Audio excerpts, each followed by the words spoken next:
Bishop Larry Brandon from Shreveport's and Bossier's. Yes. Praise Temple is here.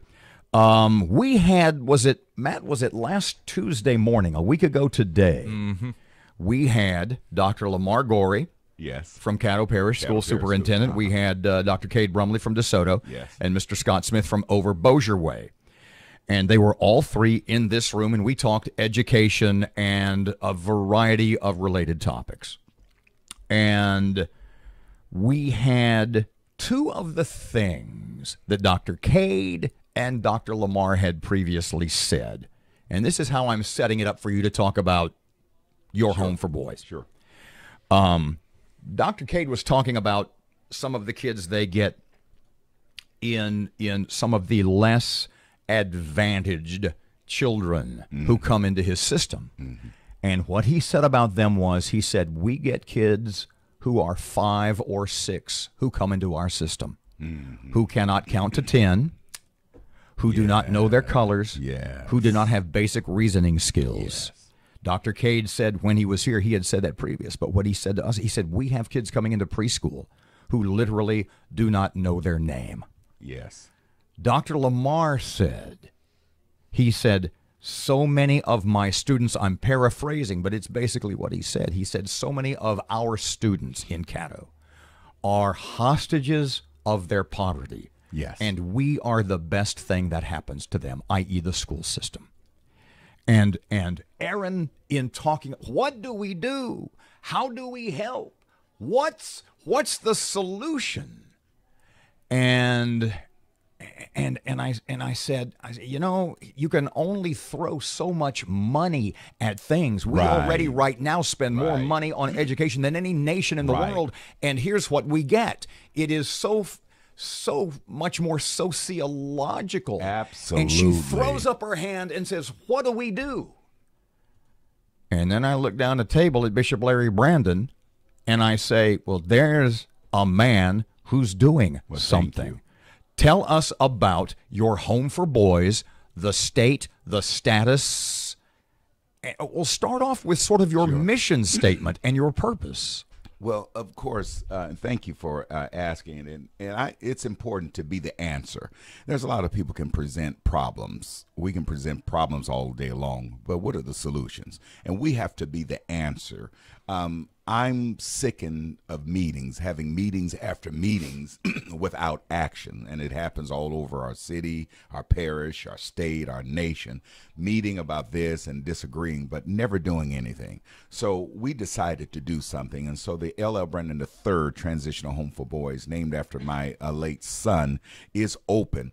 And it's open now. It is open now, absolutely. And Bingo. so we have about 5 boys, and we're expecting some other boys. And of course, just like anything, you know, funding is necessary. What kind of kids are these? What kind of? Tell me about their backgrounds. These children are challenged children.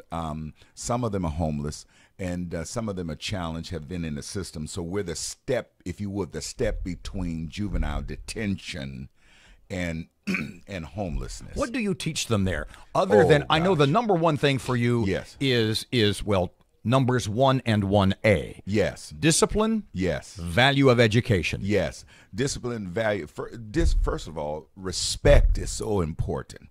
Because with this generation, I notice, and it's not the whole, but they have a disregard and a disrespect for life itself. And if you have a disrespect and a disregard for life and you don't value your own life, you're not going to value anyone else's life. And so respect, you know, discipline, being who you are, we refer to them as gentlemen. We don't refer to them as boys. We when we address them, if we don't address them by name, we address them by gentlemen. Gentlemen, this is what we're going to do today. Gentlemen, get ready for school and what have you. And so teaching them respect. If you can respect yourselves, we're respecting you, respect yourself, and then you can respect others. And then education is so key.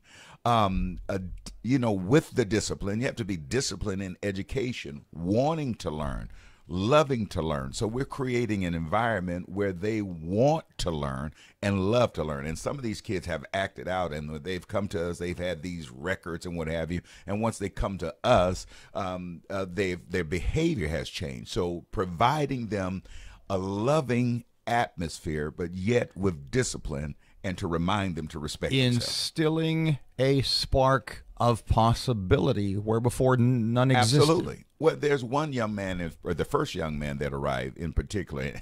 You know, I laughed with the members and said, "God has a sense of humor." He has the mannerism of my late son, and kind of fairly looked like him. And I said, "Wow." You know, and now of course I was emotional about it, but what I've shared with him, I said, go to high school, go to college. I said to him, I want to attend your high school graduation. I want to attend your college graduation. I'm letting him know my expectation for you is to go to high school and go to college. If folks want to find out more about this and what you're doing and how they might help, sure, or at least to see somebody who is actually walking the walk, well, I appreciate and it. Eating the elephant a bite at a time, as it were. Yes, one bite at a time. Details. Where would you find out more? Sure, they can go to Northwest Louisiana Community Development Corporation or Northwest Louisiana CDC.org. I'll look for the whole. You know what? I'm going to post this interview later anyway, and the website link will be I appreciate it. 631-4428. They can call, and leave a message right now. Someone will be in after 9. 631-4428, and that's Northwest Louisiana Community Development Corporation.